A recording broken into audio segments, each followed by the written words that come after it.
الحمد لله رب العالمين والصلاة والسلام على رسوله الكريم أما بعد فأعوذ بالله من الشيطان الرجيم بسم الله الرحمن الرحيم عن أبي أمامة قال خرجنا مع رسول الله صلى الله عليه وسلم في سرية فمر رجل بغار فيه شيء من ماء وبقل فحدث نفسه بأن يقيم فيه ويتخلى من الدنيا فاستأذن رسول الله صلى الله عليه وسلم في ذلك فقال رسول الله صلى الله عليه وسلم إني لم أبعث باليهودية ولا بالنصرانية ولكني بعثت بالحنيفية السمحة والذي نفس محمد بيده لغدوة أو روحة في سبيل الله خير من الدنيا وما فيها والمقام أحدكم في الصف خير من صلاته 60 سنة رواہ احمد صدق اللہ و صدق الرسول الکریم۔ عزیزان گرامی قدر، السلام علیکم ورحمۃ اللہ وبرکاتہ۔ حدیث پاک کا ترجمہ یوں ہے، روایت ہے حضرت ابو امامہ سے، فرماتے ہیں کہ ہم رسول اللہ صلی اللہ علیہ وسلم کے ساتھ ایک لشکر میں نکلے تو ایک شخص غار پر گزرا جس میں کچھ پانی اور سبزی تھی، تو اس نے اپنے دل میں سوچا کہ وہاں ہی قیام کرے اور دنیا سے الگ ہو جائے۔ چنانچہ اس نے رسول اللہ صلی اللہ علیہ وسلم سے اس بارے میں اجازت مانگی۔ رسول اللہ صلی اللہ علیہ وسلم نے فرمایا کہ میں نہ تو یہودیت دے کر بھیجا گیا ہوں نہ عیسائیت لے کر بھیجا گیا ہوں، لیکن میں تو آسان سیدھی ملت لے کر بھیجا گیا، اس کی قسم جس کے قبضہ قدرت میں میری جان ہے، اس کی قسم جس کے قبضہ قدرت میں محمد صلی اللہ علیہ وسلم کی جان ہے، اللہ کی راہ میں ایک صبح یا ایک شام جانا دنیا اور دنیا کی چیزوں سے بہتر ہے، اور تم میں سے کسی کا صف میں کھڑا ہونا اس کی 60 سال کی نمازوں سے افضل ہے۔ اللہ اور اس کے رسول کا قول سچا ہے۔ احمد۔ عزیزان گرامی قدر، جو لفظ سریہ ہوتا ہے اس کا مطلب ہوتا ہے لشکر، اور ایسا لشکر جس میں 400 کے لگ بھگ تعداد ہوتی ہے جو دشمن کی طرف بھیجا جاتا ہے۔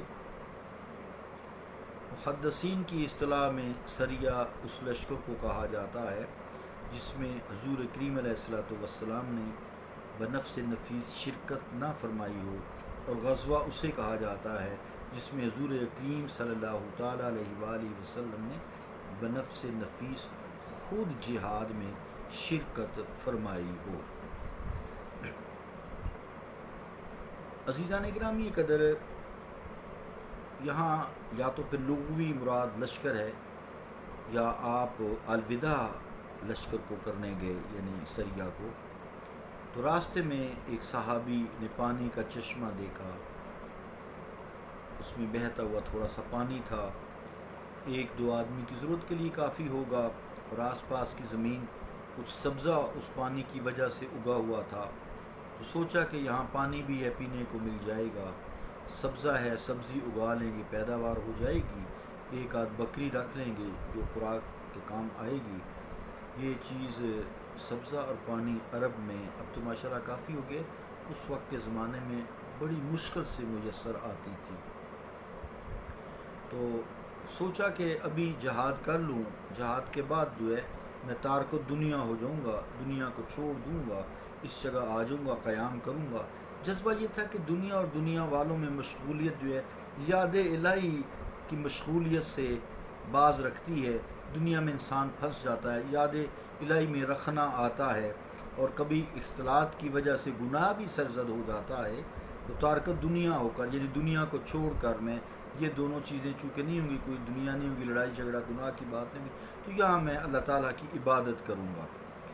تو اس جہاد میں حضور کریم صلی اللہ علیہ وآلہ وسلم کیونکہ شریک نہیں تھے، یا تو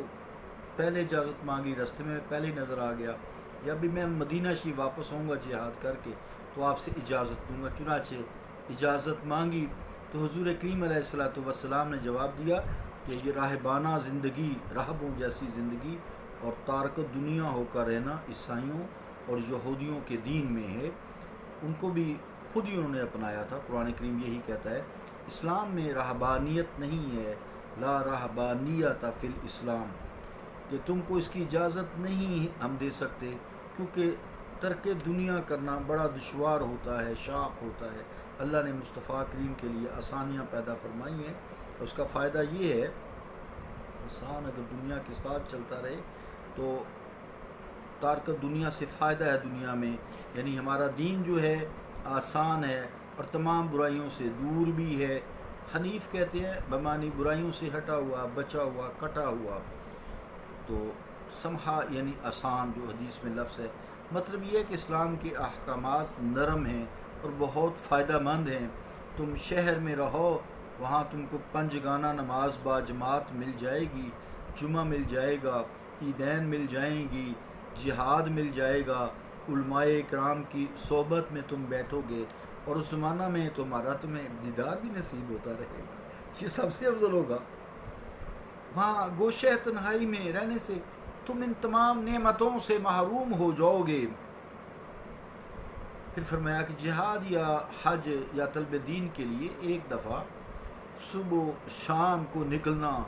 تمام دنیا کی نعمتوں سے بڑھ کر ہے۔ یہ دنیا فانی ہے اور جہاد، حج یا طلب دین باقی رہنے والا ہے۔ تم خود سوچ لو کہ تمہارا مدینہ میں رہنا افضل ہے یا اس چشمے پر رہنا اکیلے بہتر ہے۔ یعنی ایک بار پھر فرمایا کہ ایک بار جہاد میں غازیوں کی صف میں جہاد، غازیوں کی صف میں یا نماز میں حاجیوں کی صف میں کھڑے ہو جانا بے شمار برسوں کی ان نمازوں سے افضل ہے جو اکیلے ادا کی جائیں۔ جب اس صف میں کھڑے ہو جانے کا یہ ثواب ہے تو اے میرے صحابی خود سوچو کہ خود جہاد اور با جماعت نماز کا کیا ثواب ہوگا۔ یہاں 60,000 فرمایا ہے، اس سے مراد بے شمار ہے جس کو شمار نہ کیا جا سکے، لہذا یہ حدیث اس حدیث کے بھی خلاف نہیں ہے جس میں 70 کا تذکرہ آیا ہے۔ اس حدیث پاک سے معلوم ہوا کہ عام حالات میں خلوت و گوشہ نشینی کی زندگی سے جلوت کی زندگی افضل ہے۔ عزیزان گرامی قدر، وہی ہمارے لیے مصطفیٰ کریم علیہ السلام نے آسانیاں پیدا فرما دی ہیں